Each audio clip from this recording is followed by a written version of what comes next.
red tide, you don't see it. Sometimes you see red algae on the water, and that's not red tide. It's just an algae.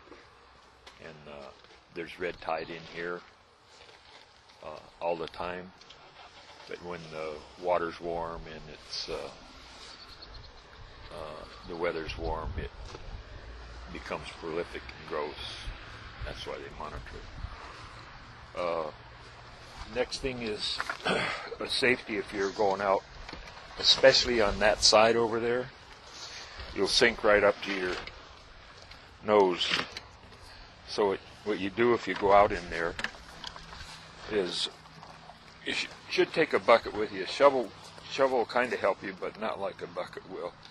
Most people go in and they start to sink down, and pretty soon they're down, and they start to try to turn around, and it just pulls you down. So the thing to do is back up the way you came in as much as you can, and use a bucket to hold you while you pull your boot. Because if you try to pull your boot out, your boots will come off. We had a couple out here, a couple younger people goofing around, but boy and his girlfriend, big enough that she could carry, the guy's big enough he carried her on his shoulders, and they got over there and got stuck, and I had just showed them not to do that. And so we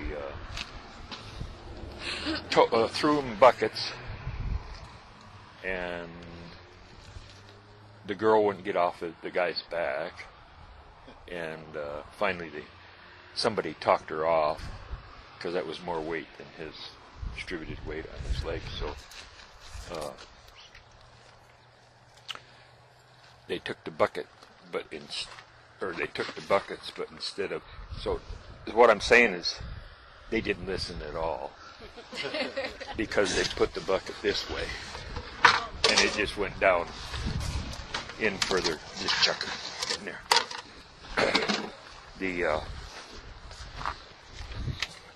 Finally, there was a fireman who was one of the fathers of the two, and he told him, no, you need to do.